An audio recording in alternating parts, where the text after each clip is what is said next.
Apa kabar pemirsa? Nusantara Sepekan hadir ke hadapan Anda untuk menyampaikan berita-berita terkuat sepanjang pekan ini. Berita-berita apa saja itu? Langsung saja kita saksikan selengkapnya.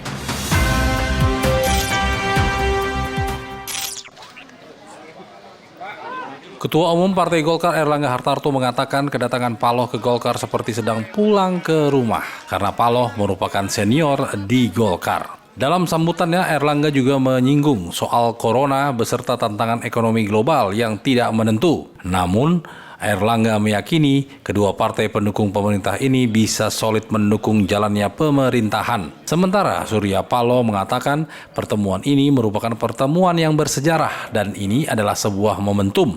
Pada kunjungan kali ini, bisa dimaknai tidak hanya kunjungan silaturahmi, tetapi lebih daripada itu adalah penjajakan untuk kerjasama di antara kedua parpol tersebut. Hadir mendampingi Erlangga antara lain Wakil Ketua Umum Partai Golkar Agus Gumiwang dan Aziz Samsudin, Aceh Hasan, dan Ketua DPP Partai Golkar Mutia Hafid. Dari Jakarta, Rudi Ismantoro, Febri Wijayanti, Nusantara TV melaporkan.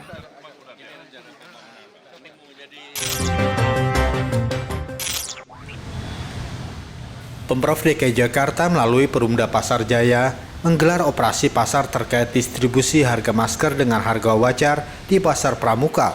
Perumda Pasar Jaya juga mengumumkan telah menyiapkan 1 juta masker yang bekerja sama dengan Himpunan Pedagang Farmasi Pasar Pramuka. Dengan membanjirnya stok masker di pasar, diharapkan harga masker bisa lebih terjangkau. Masker kemarin kita sudah launch ya, memang kita ingin melakukan stabilisasi harga masker. Dan harapannya masyarakat dan toko-toko semuanya pedagang itu sudah balik kembali harga yang wajar lah gitu. Kalau dibilang normal memang belum normal. Kalau sebelum corona kan memang harganya sangat murah gitu ya, artinya terjangkau sekali. Kalau sekarang saya Pasar Jaya itu masih memberikan harga 2.500 per masker gitu ya. Dan ini juga kita juga nggak kemudian mencoba untuk siapa murah siapa kemudian tinggi gitu, enggak. Kita ini balik lagi buat fokus utamanya untuk kesehatan masyarakat, itu yang terpenting karena pesan Pak Gubernur itu di situ. Tadi beliau sudah sampaikan juga waktu berkunjung di sini. Berdasarkan penelusuran terakhir di Pasar Pramuka, Jakarta Timur, beberapa toko kedapatan menjual masker dengan harga Rp300.000 hingga Rp480.000 per box berisi 50 lembar. Dari Jakarta, Adi Wiranata, Rudi Ismantoro, Nusantara TV melaporkan.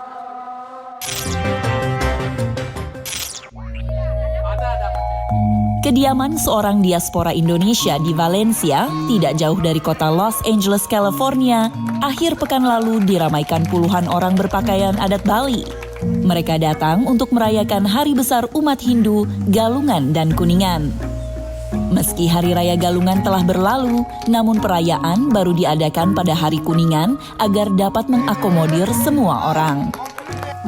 Tuan rumah perayaan ini, Inyoman Wenten, adalah seorang profesor etnomusikologi di University California Los Angeles atau UCLA. Pada waktu Hari Galungan Kuningan itu diadakan setiap 210 hari. 210 hari bahwa kita itu celebrate kemenangan, kebaikan atas keburukan. Itulah. Jadi kita adakan di sini sebab ada Padmasari namanya. Padmasana adalah pura Jagatnata yang kecil. Tapi kalau ada pura Seran yang begini, setiap lapisan masyarakat itu bisa sembahyang bersama. Gitu.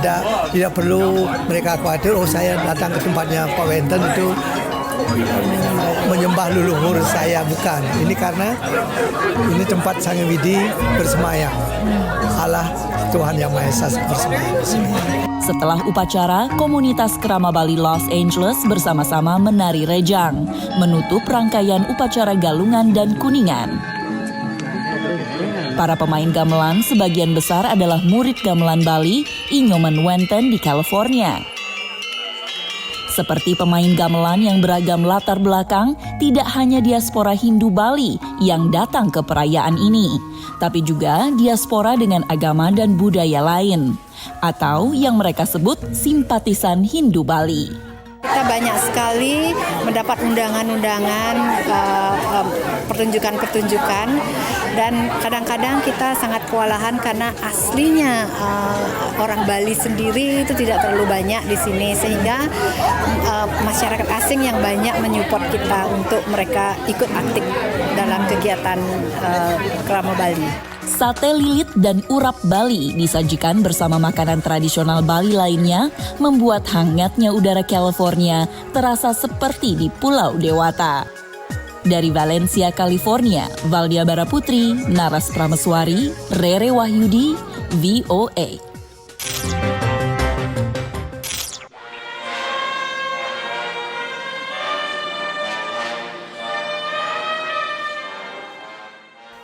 Suku Batak merupakan salah satu suku terbesar di Indonesia. Suku yang berjumlah jutaan jiwa dan tersebar hampir di seluruh wilayah Nusantara ini pun terbagi dalam 400-an marga. Mereka berhimpun dalam perhimpunan marga-marga tersendiri. Salah satunya adalah Parsadaan Ompu Sunggu. Kali ini perkumpulan Parsadaan Ni Ompu Sunggu Raja Boru dan Beres Jabodetabek mengadakan pesta Partangyangan Bonataon, yakni acara berkumpul dalam menyambut Tahun Baru 2020. Acara Ompu Sunggu mengambil tema dari ayat Alkitab. Hendaklah kamu saling mengasihi sebagai saudara dan saling mendahului dalam memberi hormat, yang terdapat dalam Nats Roma 12 ayat 10. Ini acara sekali 3 tahunan, sekali nantinya akan menjadi sekali 4 tahunan. Yang tujuannya adalah ucapan syukur di dalam bentuk doa dan kebersamaan, makan bersama, merotor bersama, sehingga menjadi suatu ucapan syukur yang luar biasa kepada Tuhan atas seluruh peparan Ompu Sunggu se-Jabodetabek di se-Jabodetabek dalam hal ini. Caranya ini sangat kita nantikan karena ini kita lakukan sekali 3 tahun. Nah, cuman memang karena situasi dunia ada virus corona, ya kita juga jadi agak ini juga, makanya setiap tamu yang datang itu wajib cek segala macam panas dan pakai masker segala macam, ya cukup mempengaruhi juga sih seperti itu. Tapi dilihat dari antusias seluruh Jabodetabek, ya Ompu Sunggu ini ya ini luar biasa. Acara Bonataon Ompu Sunggu ini pun berlangsung hikmat dengan acara kebaktian serta diiringi puji-pujian. Acara Bonataon Parsadaan Ompu Sunggu merupakan ungkapan syukur kepada Tuhan, yaitu dalam bentuk doa serta adanya acara lainnya dalam bentuk ibadah adat Batak. Wabah COVID-19 yang sedang menyelimuti dunia termasuk Indonesia pun tidak menyurutkan semangat Ompu Sunggu dalam menyambut Bonataon yang diadakan di daerah Jakarta Timur ini. Dari Jakarta, Dio Malau, Andri Diwono, Nusantara TV melaporkan.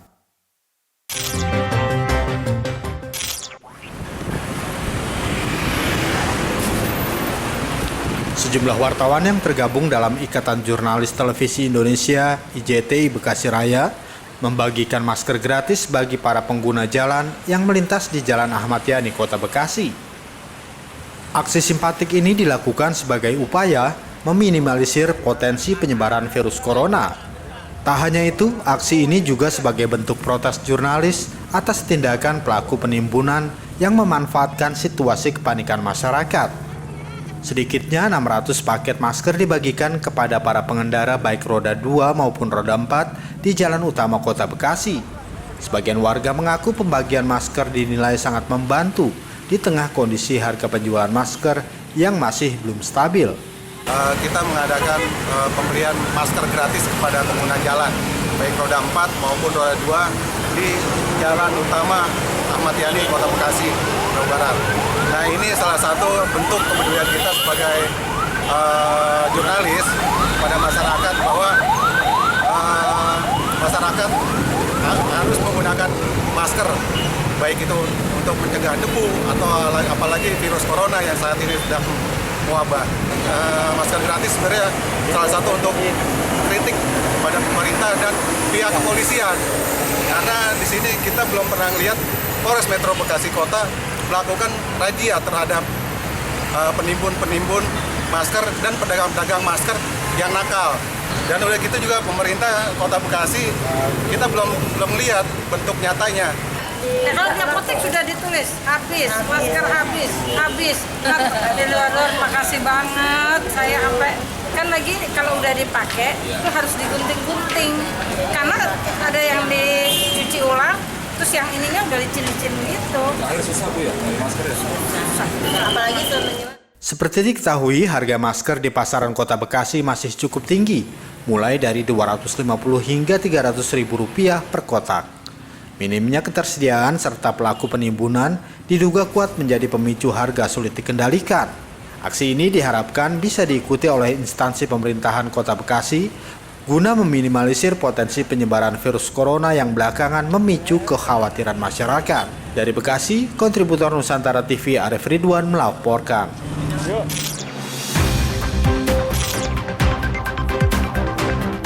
Pemirsa, kami masih akan kembali dengan informasi menarik lainnya.